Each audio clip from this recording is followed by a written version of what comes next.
Bueno, si alguien le roba una cartera tradicional por la calle, al final la pérdida suele calcularse en euros, ¿no?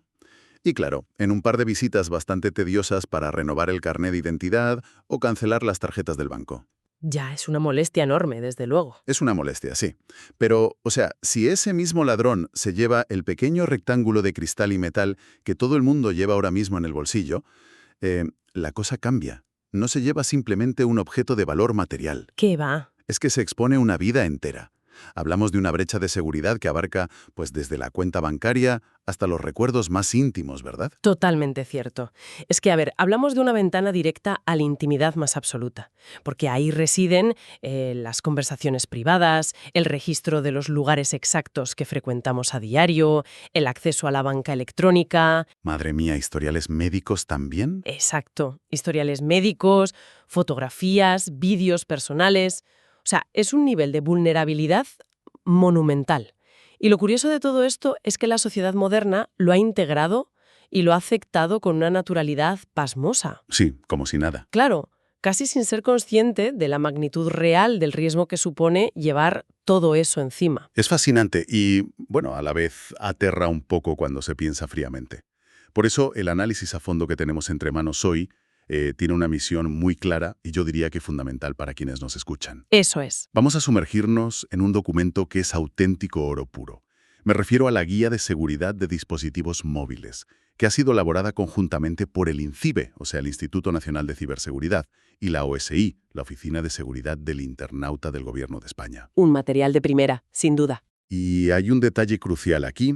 Aunque este documento toma como referencia la arquitectura de Android 10, no estamos ante el típico manual de instrucciones que es árido y súper aburrido. No, para nada. Es, en esencia, un mapa de supervivencia digital que se puede aplicar a la filosofía de cualquier sistema operativo actual. Exacto.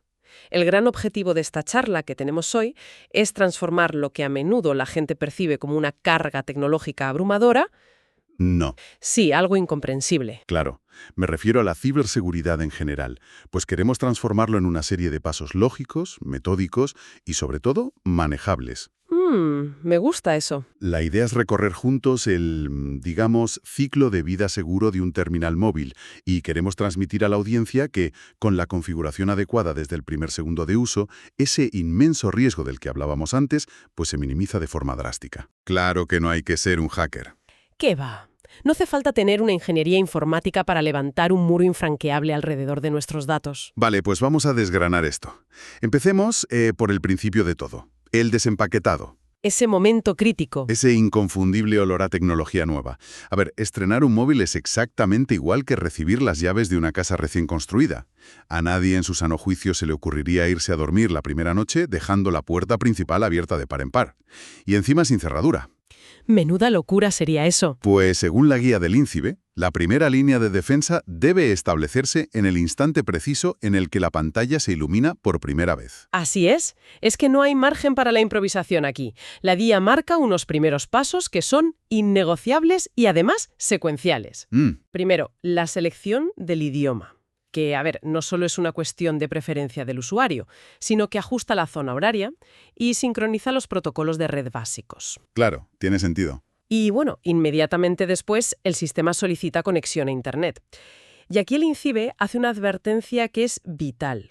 Hay que conectarse exclusivamente a una red Wi-Fi segura y de confianza. Vale, esto es clave. Hay que huir como de la peste de las redes públicas y gratuitas de cafeterías o aeropuertos durante este proceso inicial. Y entiendo perfectamente el porqué. O sea, configurar las credenciales base en una red abierta es básicamente como gritar tus contraseñas en medio de una plaza pública llena de gente. Tal cual. Porque en una red sin cifrar, cualquier individuo con herramientas básicas de intercepción de paquetes, lo que en el mundillo se conoce como un ataque de intermediario o man in the middle, Sí, exactamente. pues podría captar el tráfico de datos y hacerse con las claves antes siquiera de haber terminado de configurar el dispositivo. Es de locos. Es una descripción perfecta del mecanismo de ese ataque.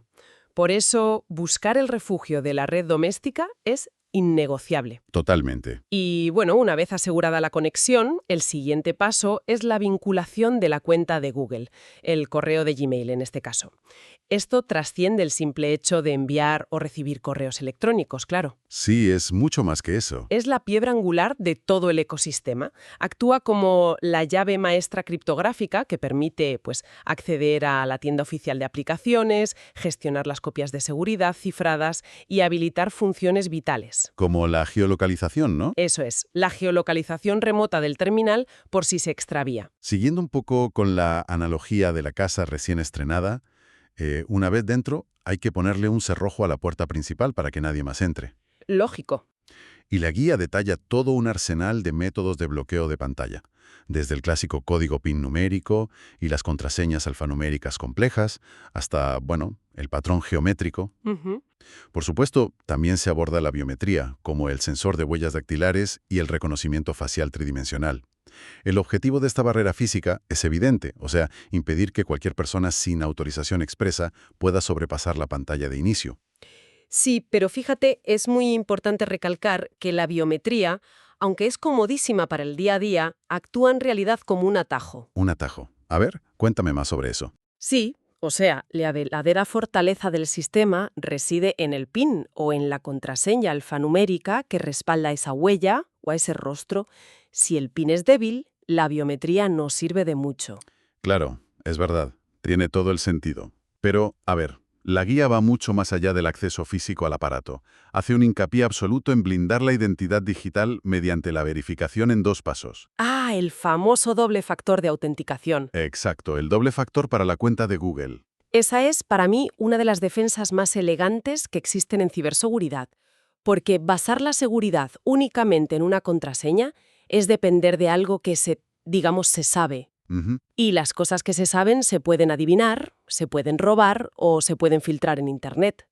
El doble factor añade la dimensión de algo que se tiene, físicamente, quiero decir. Esa es la clave. Es decir, que aunque un atacante consiga la contraseña perfecta, el servidor le va a exigir un código temporal y efímero que solo se genera en ese dispositivo físico concreto.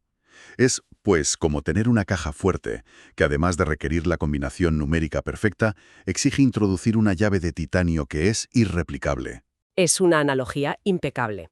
Y es que ese segundo factor neutraliza de un plumazo el 99% de los ataques automatizados en Internet. Es así de potente. ¡Qué barbaridad! El 99%. Ahora bien, repasando la guía, hay una instrucción específica que resulta a primera vista tremendamente contraintuitiva. A ver, ¿cuál? O sea, tú sacas un teléfono de su caja de cartón, con sus plásticos protectores intactos, recién salido de la cadena de montaje. Se supone que es la tecnología más puntera, ¿no? Claro, es lo que uno asume. Sin embargo, el INCIBE insiste en que el paso inmediatamente posterior a conectarse a Internet y poner el PIN es sumergirse en los ajustes del sistema y forzar una actualización completa del software. Así es. Pero, a ver, ¿por qué es crítico actualizar el núcleo de un dispositivo que técnicamente es completamente nuevo? Pues lo fascinante aquí es entender la profunda desconexión temporal que existe en la cadena de suministro global de la tecnología. Hay que visualizar la línea de tiempo real. Vale, te sigo. En el momento en que un sistema operativo se compila y se graba en los chips de memoria, pongamos en una fábrica de Asia, ahí empieza a correr un reloj. Ujú. Este dispositivo se empaqueta, viaja en un carguero durante semanas, pasa por aduanas, descansa en centros de distribución logística, llega al almacén de la tienda y finalmente, igual meses después de su fabricación, aterriza en las manos de un comprador. Claro, se produce un vacío temporal enorme. O sea, el hardware físico está congelado en el tiempo dentro de su caja, pero el mundo exterior del cibercrimen sigue girando a toda velocidad.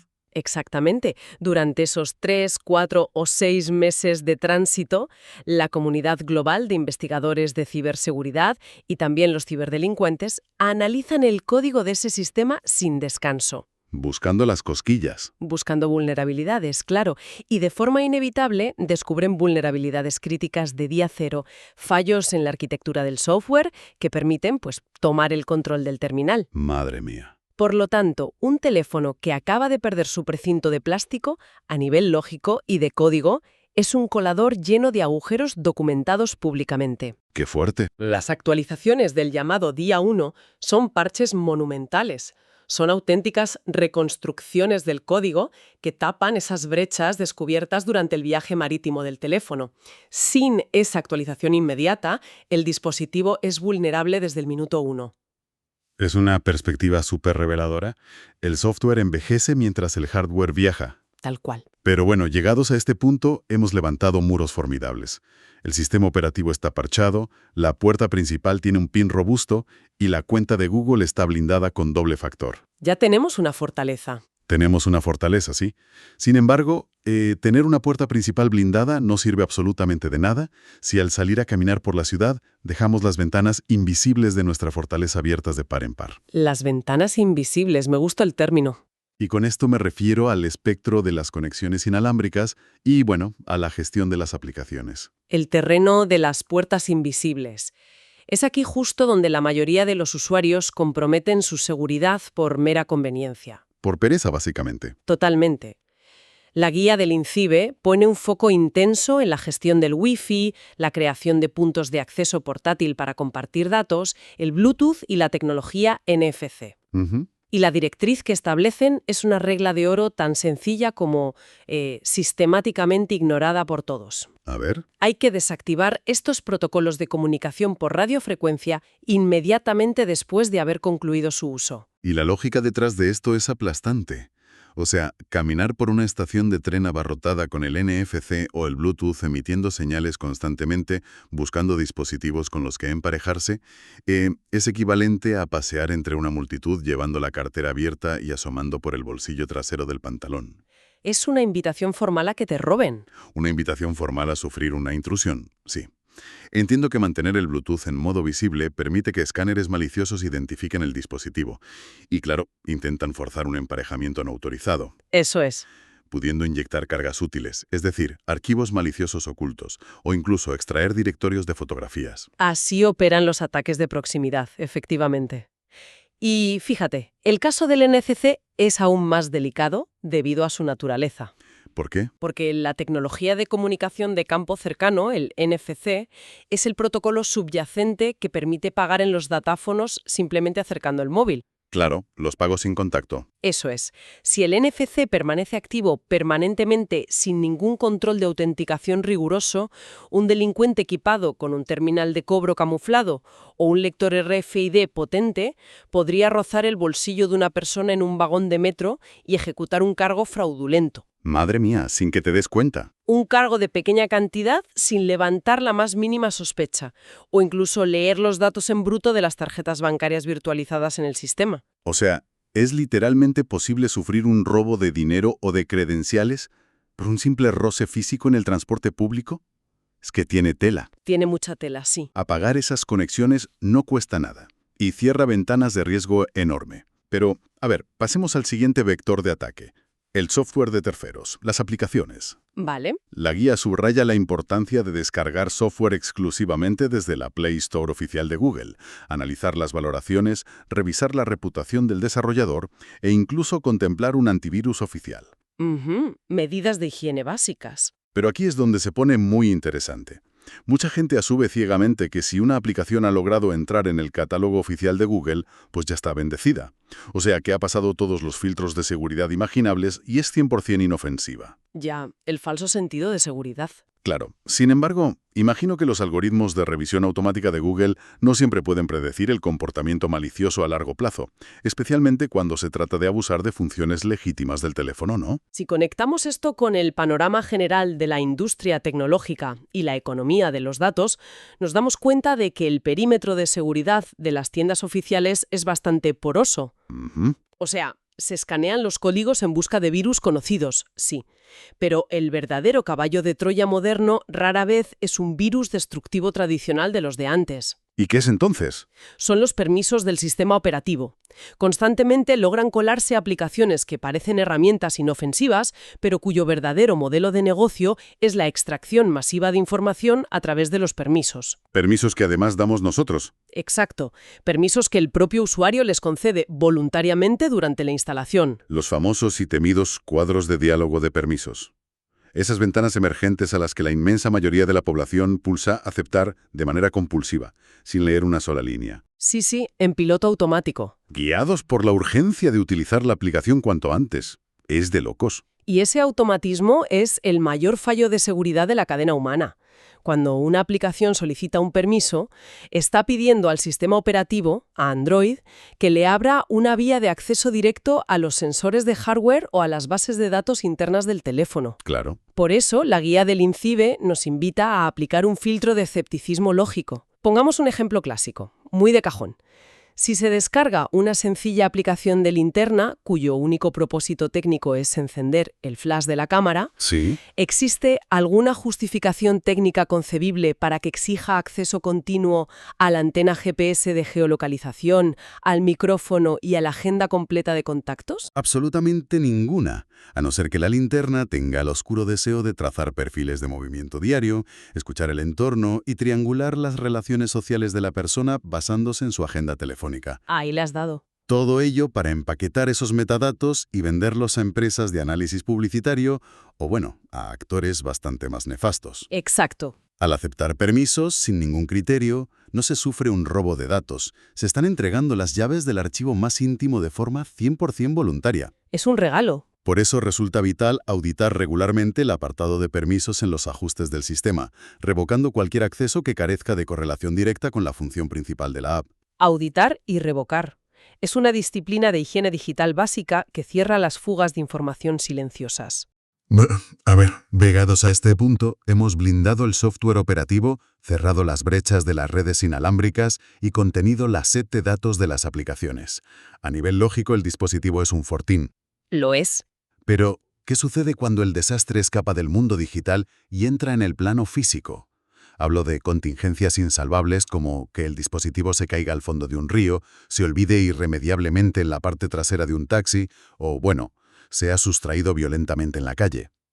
Claro, en ese momento crítico pasamos de la fase de prevención a la fase de mitigación de desastres. La guía establece protocolos muy contundentes para garantizar que la pérdida de la pieza de hardware, del trozo de cristal, no se traduzca bajo ningún concepto en la pérdida de la memoria y la vida digital. Eso es lo importante, sí. El pilar maestro de esta estrategia son las copias de seguridad automatizadas en la nube, utilizando plataformas como Google Drive, por ejemplo. Vale.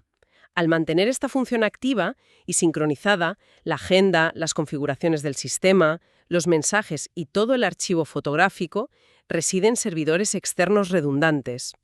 Ante la pérdida física, el patrimonio digital permanece intacto, aguardando pacientemente a ser volcado en un terminal nuevo de reemplazo.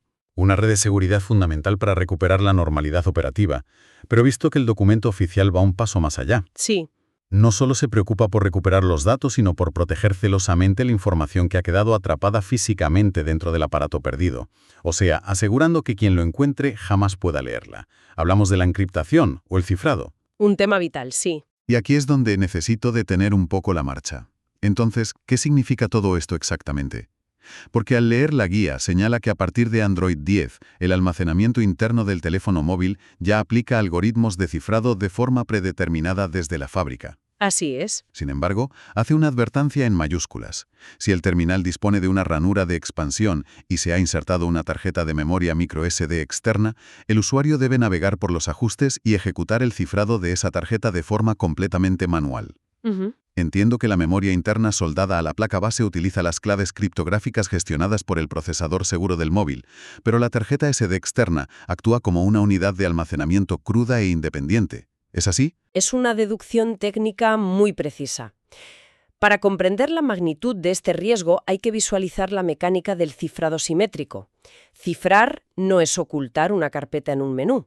No, claro. Es aplicar una compleja fórmula matemática que tritura y transforma cada archivo, foto o documento en una amalgama de caracteres totalmente incomprensibles. Vale. La única manera matemática de revertir ese caos y volver a ver la fotografía original es aplicando la clave de descifrado, que está estrechamente vinculada al PIN o a la biometría del usuario y custodiada en un chip de alta seguridad dentro del propio teléfono. Entiendo. Efectivamente, Android protege su memoria interna por defecto.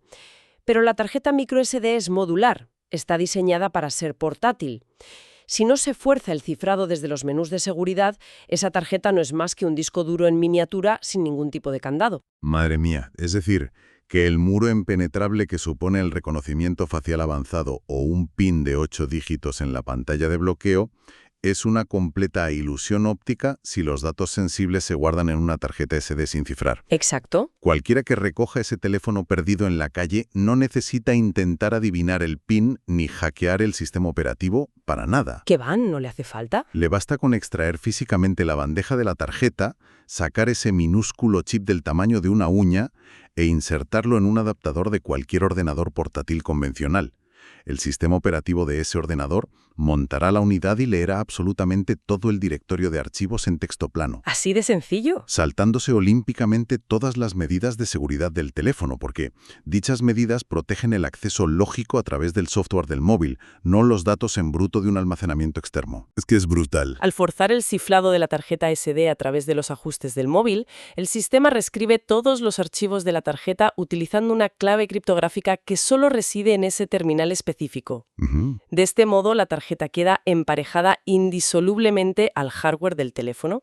Si alguien la extrae y la conecta a un ordenador o incluso a otro teléfono idéntico, solo encontrará sectores de disco ilegibles y basura digital.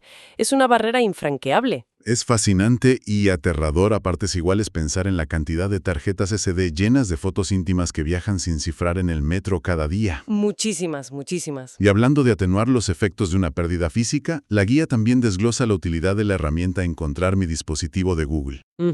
A primera vista parece magia tecnológica. O sea, abres un navegador web y ves un punto exacto pulsando en un mapa de la ciudad indicando el paradero del terminal. Pero analizando los requisitos técnicos, deduzco que requiere una alineación astral casi perfecta para funcionar con precisión, ¿no? Totalmente. El dispositivo requiere tener batería, cobertura de red móvil o Wi-Fi conectada, la antena GPS encendida y, fundamentalmente, que un ladrón experimentado no haya extraído la tarjeta SIM para aislar el terminal de la red en los primeros 5 segundos tras el robo. Exacto. Es que no es magia, es telemetría dependiente de múltiples factores de conectividad. Si se interrumpe cualquiera de esos eslabones, o sea, se apaga el equipo o se retira la tarjeta SIM para cortar la conexión de datos, Adiós muy buenas. adiós. El servidor de Google queda ciego y la herramienta solo podrá mostrar las coordenadas del último latido de conexión conocido antes del apagón. Claro. Esta limitación inherente es la razón por la cual la guía insiste tan vigorosamente en que el cifrado de datos y las copias de seguridad remotas son la verdadera red de salvamento. La geolocalización es extremadamente útil frente a un olvido accidental en la oficina o en casa de un conocido, pero su eficacia decae drásticamente ante un hurto premeditado y profesional. Es una distinción vital que la gente debe entender. Y siguiendo un poco la línea temporal natural de las cosas, llegamos al acto final, el más allá digital. ¿El final del ciclo? Todo dispositivo electrónico sufre desgaste físico y obsolescencia programada. Llega inevitablemente el día en que se toma la decisión de vender el equipo en el mercado de segunda mano, donarlo a un familiar o entregarlo en un punto limpio para su reciclaje. Y según los expertos del INCIBE, es justo en este epílogo donde se comete uno de los errores más críticos y peligrosos de todo el ciclo. Sin duda. Destruir la información de forma definitiva antes de deshacerse del hardware. Se tiende a pensar que seleccionar todas las fotos de la galería y enviarlas a la papelera o desinstalar las aplicaciones bancarias, pues equivale a borrar los datos. Y nada más lejos de la realidad. Claro, yo sé que la memoria flash de estado sólido no borra la información de forma inmediata para evitar el desgaste de las celdas. Simplemente elimina el índice que apunta a esos archivos, indicando al sistema que el espacio está libre para ser sobrescrito en el futuro. Exactamente. Por tanto, los unos y los ceros de las fotos originales siguen latentes en los chips, esperando a ser resucitados por software forense de recuperación de datos de acceso libre en Internet. O sea, es como intentar limpiar el disco duro de un ordenador simplemente borrando el acceso directo del escritorio. Es una analogía técnica brillante. Eliminar el índice no destruye el libro. Para aniquilar verdaderamente los datos y evitar que el próximo propietario del teléfono reconstruya una vida ajena, la guía detalla un protocolo de trituradora digital compuesto por pasos secuenciales muy específicos. A ver, ¿cuáles son? El primer paso lógico, si se incluye una tarjeta microSD en la venta, es asegurarse de que está cifrada y acto seguido aplicar un formateo completo desde los ajustes de almacenamiento. Vale, tiene sentido. El segundo paso y esto es crucial, es navegar al gestor de cuentas de Android y desvincular o eliminar manualmente todas las cuentas registradas, haciendo especial hincapié en la cuenta RAID de Google. ¿Por qué es tan importante este paso de las cuentas? Porque esto desactiva el protocolo FRP, la protección de restablecimiento de fábrica, que es un sistema antirrobo diseñado para bloquear un móvil si alguien lo formatea desde el menú de recuperación físico sin saber la contraseña del propietario original. Ah, claro, para que no lo puedan usar si lo roban. Eso es. Si no se elimina la cuenta manualmente antes, el comprador legítimo se encontrará con un dispositivo bloqueado e inservible tras el reinicio. Y solo habiendo cumplido estos dos pasos previos, se ejecuta el tercer paso, que es el restablecimiento completo del sistema a sus valores originales de fábrica. Entendido. Esta acción destruye las claves criptográficas maestras, haciendo que cualquier dato residual latente en los chips flash sea matemáticamente imposible de recuperar para siempre. Es un protocolo quirúrgico impecable, la verdad. Eliminar las cuentas para evitar bloqueos ante robos y luego detonar las claves de cifrado mediante el restablecimiento de fábrica. Pero fíjate, justo en esta sección sobre el formateo y la destrucción de datos, la guía oficial lanza una seria advertencia contra la práctica conocida como rooting, desaconsejándola tajantemente para el usuario medio sin perfil técnico. Y con mucha razón. Entiendo que obtener acceso root es básicamente escalar privilegios para convertirse en el administrador supremo del sistema operativo basado en Linux. Sí, te da el control total. Otorga una libertad inmensa, comparable a quitarle las limitaciones electrónicas al motor de un coche para poder modificar piezas del núcleo, instalar software bloqueado por el fabricante o cambiar la interfaz profundamente. Pero imagino que, al alterar de forma tan drástica las particiones estructurales y el sistema de archivos base, las rutinas automatizadas de Android, como el propio protocolo seguro de restablecimiento de fábrica, pierden sus referencias, dejan de saber dónde están los límites y pueden fallar catastróficamente a la hora de realizar el borrado. ¿Es así? Esto plantea una pregunta importante sobre el delicado equilibrio que existe entre poseer la libertad tecnológica absoluta y mantener la integridad de la seguridad estructural de un sistema. Claro, no se puede tener todo. Al ejecutar un proceso de routing, se modifican los cimientos mismos de las particiones de arranque y de recuperación del dispositivo. Se rompen las cadenas de confianza criptográfica firmadas por el fabricante, y la ironía resultante de este proceso es verdaderamente profunda. A ver. En el afán por obtener un control omnipotente e irrestricto sobre el teléfono móvil durante su vida útil, los usuarios a menudo corrompen silenciosamente el entorno de recuperación del sistema. Vaya. De manera que, cuando llega el inevitable momento de querer jubilar el aparato, venderlo y borrar la intimidad de forma segura y definitiva, se encuentran con que la función nativa de restablecer a valores de fábrica simplemente no responde o entra en un bucle de error. Madre mía. El mecanismo de autodestrucción lógica está roto. Qué paradoja más dolorosa, la verdad. Por la pura ambición técnica de querer dominar hasta el último parámetro de la máquina, se termina perdiendo por completo el control sobre la gestión de la propia privacidad justo en el momento más crítico y vulnerable de todos. Es triste, pero pasa muchísimo. Y como resultado, el usuario se ve forzado a buscar a un técnico informático especializado y confiarle el teléfono lleno de datos personales, para que, mediante comandos complejos, conectando el móvil a un ordenador por cable, intente flashear una nueva imagen del sistema para borrar el contenido antes de poder poner el móvil a la venta. Un riesgo innecesario. Es un auténtico desastre logístico y de privacidad. La advertencia del INCIBE cobra todo el sentido del mundo. A menos que se trate de un entorno de pruebas o se tengan conocimientos profundos de desarrollo sobre sistemas Android, romper el encapsulamiento de fábrica mediante el routing es exponerse a un callejón sin salida de forma innecesaria. Completamente de acuerdo. Es asumir un nivel de riesgo técnico que rara vez compensa los beneficios estéticos o funcionales para la inmensa mayoría de la población. Bueno, menuda travesía analítica hemos completado hoy. Hemos diseccionado meticulosamente todo el arco vital de un dispositivo móvil moderno basándonos en las directrices de ciberseguridad estatales. Ha sido intenso. Desde ese primer momento en que se extrae el terminal de la caja y se configuran redes Wi-Fi seguras, pasando por la necesidad imperiosa de aplicar actualizaciones masivas desde el día 1 para mitigar vulnerabilidades logísticas. Hemos comprendido la mecánica de las conexiones inalámbricas y la urgencia de apagar antenas Bluetooth y chips NFC para cerrar el paso a escáneres maliciosos en lugares concurridos. Fundamental, eso. Hemos aprendido a auditar el voraz apetito de datos de las aplicaciones, restringiendo permisos ilógicos de ubicación y micrófono. Nos hemos preparado contra el robo y el desastre físico, comprendiendo por qué el cifrado manual de una tarjeta SD es la única defensa real para la información portátil. Exacto. Combinándolo con estrategias de copias en la nube y entendiendo las limitaciones del rastreo por GPS. Y finalmente, hemos abordado los protocolos exactos para aniquilar cualquier rastro digital de las memorias flash antes de enviar el hardware al mercado de segunda mano o al desguace. Es un resumen exhaustivo y preciso de todo el flujo, la verdad. Y el mensaje fundamental que debe calar profundamente en quienes nos escuchan tras este análisis es que implementar esta rigurosa metodología de defensa no exige ser un experto en criptografía ni dominar el desarrollo de software. Para nada. Son, en realidad, pequeños hábitos, comprobaciones rutinarias y decisiones lógicas aplicadas de forma consistente. Al interiorizar y ejecutar esta hoja de ruta, se altera de raíz la relación psicológica con la tecnología portátil. Pasas a tener el control. Exacto. Se logra transitar desde un estado de ansiedad latente por la posible pérdida catastrófica de privacidad ante un robo o extravío a contemplar el dispositivo como lo que realmente es. Un simple bien material fungible. Una herramienta más. Ando otra en un escaparate.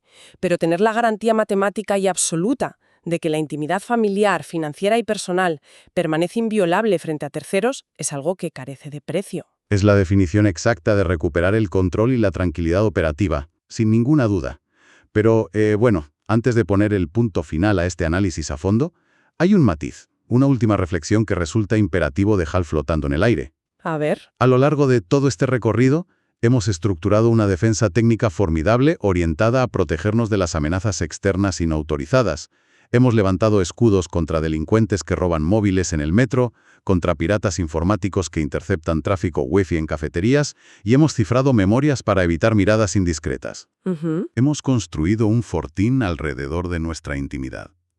Sin embargo, ¿qué ocurre con todos esos terabytes de datos de comportamiento, fotografías, audios y metadatos de geolocalización que, de manera totalmente legal y consentida, ya hemos accedido a extraer de nuestro fortín para compartirlos con corporaciones globales? Ese es otro gran tema. Me refiero a esos momentos en los que deslizamos rápidamente la pantalla y pulsamos «Aceptar» frente a laberínticos e incomprensibles documentos de términos y condiciones de servicio al instalar una red social o un servicio en la nube. Sin leer ni una coma, claro. Por supuesto.